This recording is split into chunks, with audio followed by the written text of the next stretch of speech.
Are you a passionate business owner or entrepreneur ready to take your message to the world? Do you dream of launching your own podcast but don't know where to start? Introducing my 8-week Start Your Podcast program designed to guide you every step of the way in creating and launching your podcast. In this program, you'll learn the essential skills needed to craft engaging content, record high-quality episodes, and market your podcast effectively to reach your target audience. I will work closely with you, providing personalized guidance and feedback to ensure your podcast stands out in a crowded digital space. But hurry, spots are limited and applications for our upcoming cohorts are closing soon. Don't miss this opportunity to turn your podcast dreams into a reality and launch your podcast this summer. Visit our website, donnaeade.com/apply and apply now to secure your spot in our next cohort. Together, let's make your podcasting vision a success. You're listening to the Mindset and Action Podcast, the place to be to grow and streamline your business. I'm your host, Donna Eade. Let's jump into the show.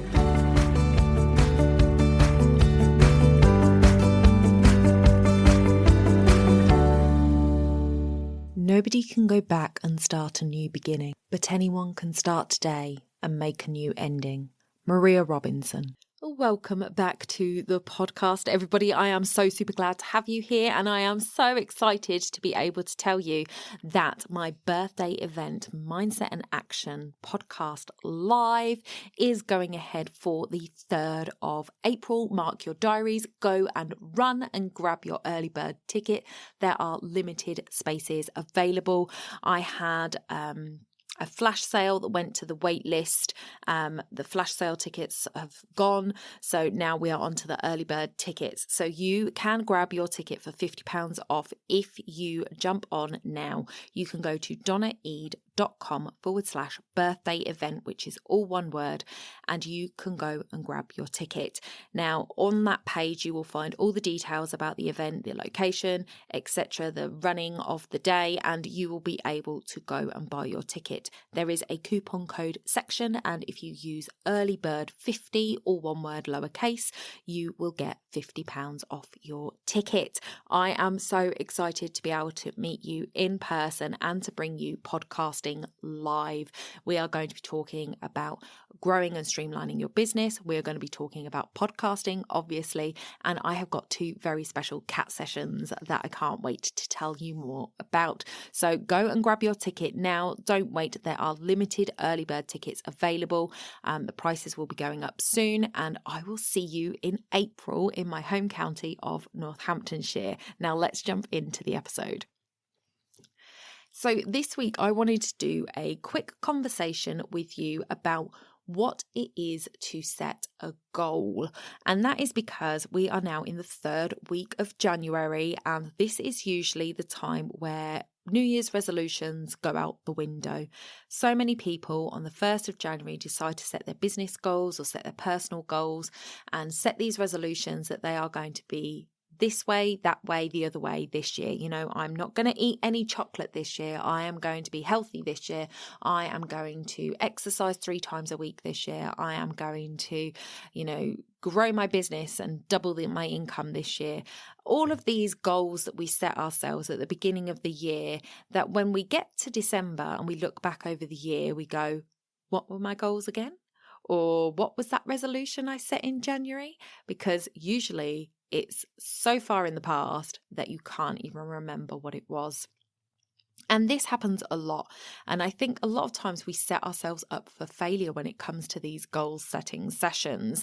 And that is why I was so delighted to have a very special guest come to the Business Women Unlimited networking meeting that I run for Debbie Gilbert online. This week, I had Jenny Donato come and talk to us about motivation and how we can actually make sure that we are setting goals that we are going to achieve and that we are going to be able to continue to work towards for the rest of the year rather than failing, because she actually came on the day that most people have given up their resolutions. 21st of January is like the D-Day for resolutions having gone out the window. So if you're somebody who has set goals and you're sitting here listening to this thinking, oh gosh, that's already me. I've already failed at my New Year's resolutions. I already forgot what my business goals were. It was 3 weeks ago. I've been to sleep since then, Donna. Then this is the episode for you, my friend. Let's jump into it. So one of the things that Jenny suggested was that we actually scrap New Year's resolutions altogether. And I couldn't agree more with this one. I think it is really hard to set a New Year's resolution in the traditional sense of the word and actually be successful at it. Because oftentimes when we set a New Year's resolution, we are starting at the end. You know, we're saying something like, I want to lose weight or I want to be fit this year. And we jump to exactly where we would want to be by the end of the year. So exercising 3 times a week, not eating a scrap of rubbish, you know, always eating the good stuff, never making the wrong choices. And we do that for so long. And it's such a jolt to the system that the system almost has a breakdown and is like, oh my God, what are you doing to me? And then your body just goes, and by week 3, your body said, no, this is not going to happen. Rather than doing what we need to do, which is saying by the end of the year, this is where I want to be, and then making those changes across the year that are going to help us get there. So if health and wellness is your goal for the year, then how do we get there? What are the changes that you need to make? And focus on different things each month to get you to that point. So by the end of the year, you're in a position where you've made some really lasting habit changes. That means going into next year, you're going to be that fitter, healthier version of yourself that you want to be. And that's the problem, is we can't make these changes overnight as much as we would like to snap our fingers and be different. And there are very, very few people that can do that. But generally speaking, we are creatures of habit, and habits are so hard to break. Trust me, I know this one. So I am a very habitual person, routine led, and when it comes to health and wellness stuff, for example, my lunches, I could eat the same thing for lunch every single day, doesn't bother me, and I will just continue to eat that. So if I work out that this is what I'm going to eat to be healthy, then I will have that every single day. I won't deviate from it because it's too much hassle, it's too much hard work, it's just too much to do it. So I will have the same thing every single day. And it doesn't bother me. But for other people, that would be like a nightmare. But those are the things that you're trying to break. So for me, then to change it up and have something different, I am always resetting to my default. It's really, really hard to get away from it. Something as easy as having a couple of slices of toast for my lunch is quick and easy. Whereas, you know, defrosting some homemade soup or, you know, making something from scratch is effort that I haven't got time for. So when I am busy, it is so easy to default to the toast because it's quick, easy, and it's ground in habit that is easy for me to fall into. So this is what we are battling against. We are battling against these it's almost like it's threaded into your DNA that this is who you are and what you do, and you're trying to change that. It is not easy, and it takes practice and it takes effort, and you've got to keep resetting because you will fall back into old habits. You will want to go back to those old patterns. It will naturally occur and you'll slip up, but you need to be able to do, you know, when people turn around and say, when you fall off the wagon, you don't have to wait till Monday to get back on it. That's the thing. So when we're looking at our businesses, it is so easy to default to all of the things that we normally do. So I'm checking my emails, I'm posting on social, I'm making this podcast. Those are habitual things in my business that I do. So when I am busy, it is easy to default to those things rather than sitting there and thinking, okay, what are my goals this year? What am I looking to do?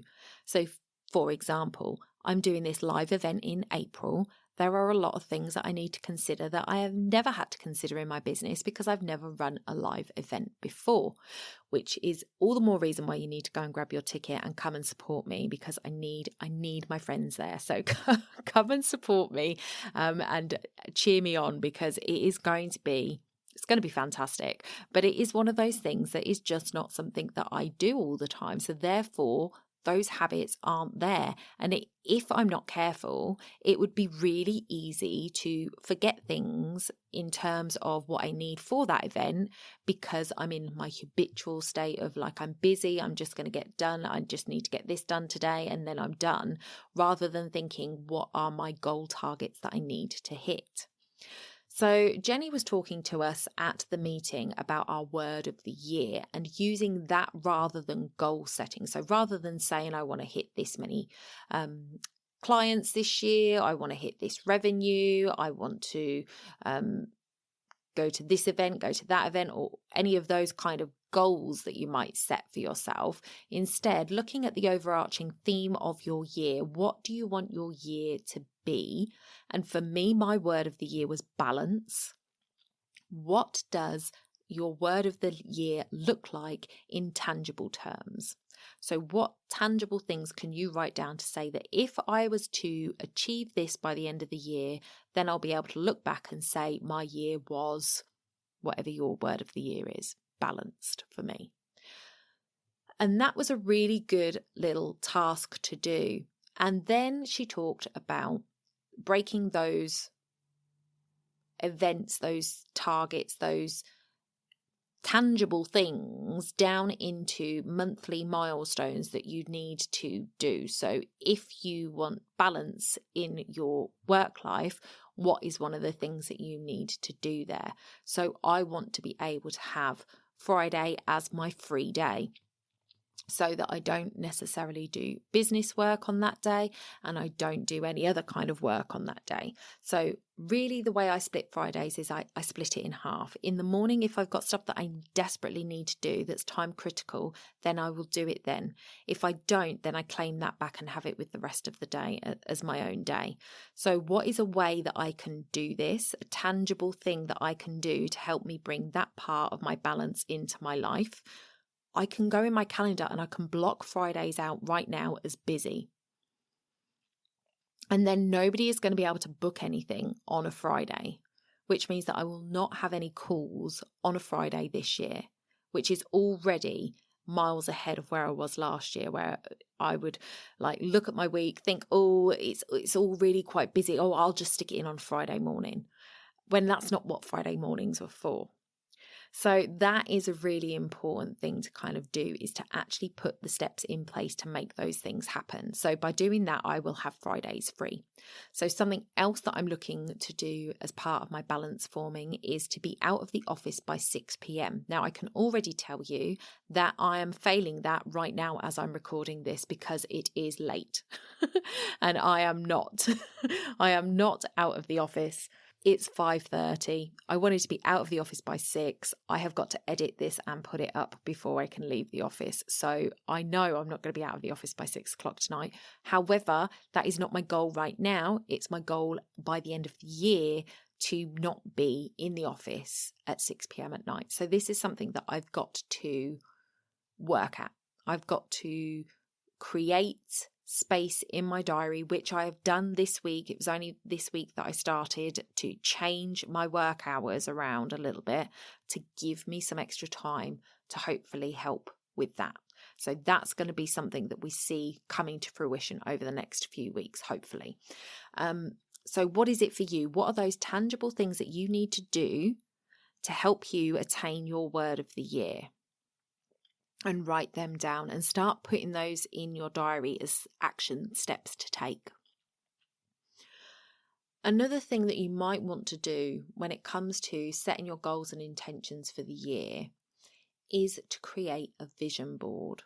Now, I did a vision board last year and it was actually quite magical, that as soon as it's almost like you put all these things on the vision board, but it's not necessarily that you want all of those things enough to make it happen. So you've got to want it enough to make it happen. There were words of affirmation that I put on there. There were little quotes that I put on there. So one of them was, what is for me will come to me, and that I am enough just as I am. And romance the day was another one, which is something that I want to bring in this year as well. So I didn't do enough of it last year, but when I did, it was magic. So these little things, but of everything that I put on the vision board, 2 things really stood out to me was my trip to Paris that I wanted to do, and visiting London, being in London more, because I really enjoy going to London for the things that I have gone to London for. So I wanted to do those 2 things. And if you have been listening for any length of time, if you were listening last year, you will know that I went to Paris in June last year for my birthday. So I made it happen. It was almost instantly after I finished my vision board that it was within a couple of weeks that I actually booked Paris. So it was like, I put it on my vision board. I wanted to make it happen. I knew that if I didn't just book it, it wouldn't happen. So we booked it. It was magical.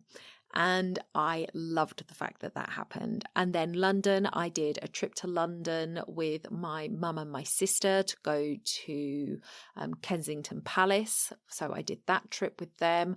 I got the new part-time role that I now do as well as my business, and that part-time role involves me being in London quite a bit. So I was in London I think it was 4 days in December. We went on the 6th of December. I was there on the 16th and the 17th of December. And it might have been another day as well that I was down there in December. Then I was there in September. I went to an event in London in June or July, I think it was, in summertime. So I went down then. So there was a lot of London activity this year, both personally and professionally, which was fantastic. So those 2 things got very much ticked off. Now there were other things on there, like health related things, and I did start working with a nutritionist last year. So there is definitely things that I can tick off that were very much focused on and achieved, which was amazing. So if you want to create a vision board to help you visualize these tangible goals that you're writing down to help you achieve your word of the year, then I am going to send you to the show notes. Go to the show notes and I will have linked there for you my episode with Vanessa Buck. Vanessa Buck is the vision boarding queen. She absolutely loves the power of vision boards and she shares it with everybody. So if you want to learn vision boarding, she is the lady to go to. I will link her episode in the show notes for you. You can go over there. You'll find the links in the show notes of that episode to go and connect with Vanessa. So make sure you do that. Vision boards are very, very powerful. So that is another great way of bringing your thoughts, ideas, beliefs to your mind. And that is a powerful thing, because this was another thing that Jenny said at the meeting. And I was so grateful for her saying it, because it was so important. And that's why I want to repeat it to you guys, is she said that your brain is very powerful. And we all know this. If there's something that we've been learning as a sort of a species over the last sort of decade or so, is how powerful the brain is. And one of the things she said was that if you ask your brain a question, your brain will go and find the answers. And it will go and find evidence to say that what you're saying is true. So if you make a statement or you ask a question, your brain will go and find the answers and the evidence to support it. So for example, if you turn around and say to your brain, "Gosh, you are so fat and lazy," your brain will go and find evidence of that. You didn't go out for your walk today. You didn't drink the water that you said you were going to do. You couldn't be bothered to go to your parents' house when you said that you were going to go. You couldn't be bothered to make your dinner, which isn't going to help you. Like all of these things, your brain is going to bring to your mind as negative reinforcements that what you said is absolutely true. Whereas those things might be true, that you did those things. You might not have gone to your parents because you just did an 8-hour day and you were exhausted. because you had to use a lot of brain power to work out something complicated at work or in your business. You may not have gone for your walk because you were in that 8-hour day. You just didn't have a moment to stop, and you got so distracted by what you were doing, or you were so engrossed in what you were doing, you didn't know the time. You might not have cooked yourself a dinner because you were tired.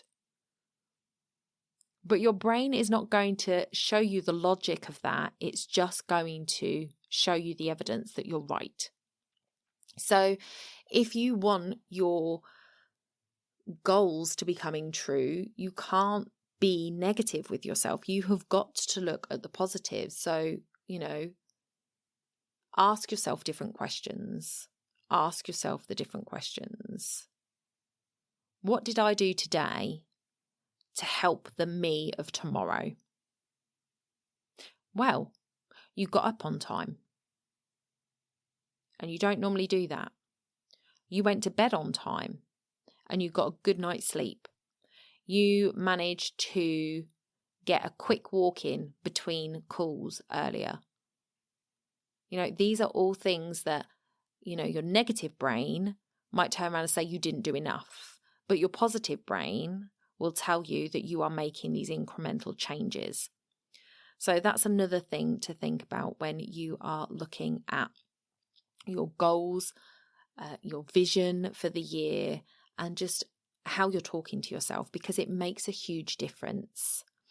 So that is it for today. I really wanted to just bring you this session this week because we all know that, it was Blue Monday this week, and I want to sort of address that as well. And it does tend to be a week in the month of January where it all starts to go a little bit wrong. We had all the good intentions on January the 1st, and then all of a sudden by the third week in January, those intentions have gone out the window. And there is a very good reason for this, I think. And that is because we start our new year in the middle of winter.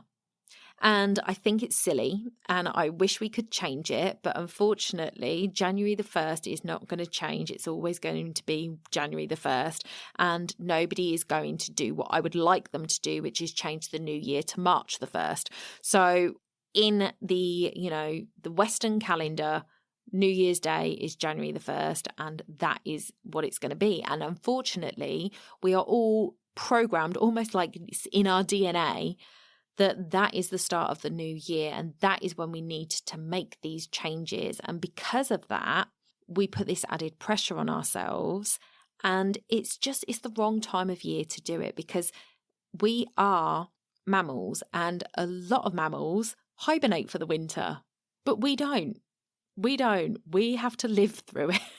And we're awake, but we're really tired and we're pretty lethargic, especially after Christmas and all of that good stuff. We are cold. We just want to be warm, and we're a bit sluggish. And it's just not the best time to make all of these really big changes. And I feel like if we're going to make these changes, doing it Jenny's way, where she's sort of saying, look, where do you want to be at the end of the year? And let's start working towards that, rather than we need to be this right now, and then we've got to hold fast and keep it going until the end of the year, is a gentler way of getting to where we want to be.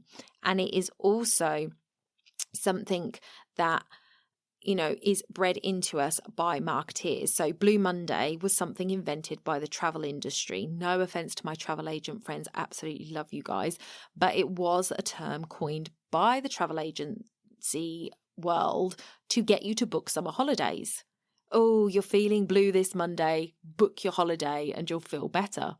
And so it's a marketeer's day. It's not actually a psychologically proved day where people are more sad than any other. It was a marketing day. It was something that I saw on Martin Lewis's Twitter, I think, that he put out saying, don't give them the credit for it, because a lot of people are looking at it as this sort of mental health day when it's not. It's a marketing day. So, you do have to take care of your mental health. This is a especially vulnerable time for people who struggle with their mental health. I will put my hands up and say it has not been the best of times for me these last few weeks. I feel like I am very, very slow coming back into the new year. I had a lovely Christmas break and I'm just struggling to get myself moving this year. So it's all been a very slow comeback, and I'm trying to be gentle with myself. And it's not because of Blue Monday, it's because it's January. It's been grey for weeks. I can't remember the last time I got to see the sun. And it's just a real big struggle for me personally. So if you are somebody who is struggling like that, or if you're not struggling like that, I would love to hear from you. I would love to hear where you are with this time of year and how you feel about it, because my feeling is we should start our new year in March, and that would be much better, which is why I kind of go with my financial year April to April. So March is the time where I kind of treat it as my December, where I'm doing all of the, okay, what are my goals for the year? What am I going to do? What do I want to achieve? What can I start putting in place? Because then that leads me into April, which is the beginning of my financial year. So that works better for me. But I would love to know from you how you guys work, how you find this time of year.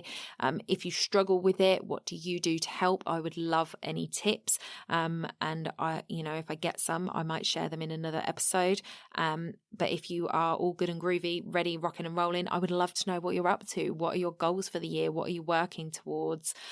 So that is it for today's episode. Thank you so much for joining me. Come and join me over in the Facebook group and let me know all those details. Don't forget to go and grab your ticket for the event. It's donnaeade.com/birthday event, all one word, and that early bird code is earlybird50, all one word, lowercase.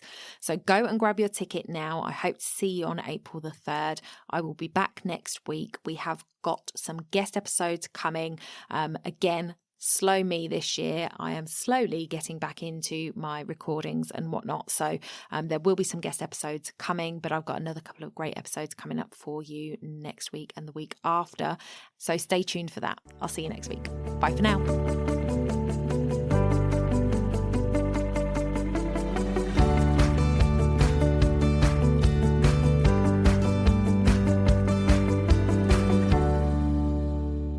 Don't forget to hit those stars and leave a review of the podcast where you listen if you found value in what you heard today. It's a free way you can help the podcast reach more people just like you.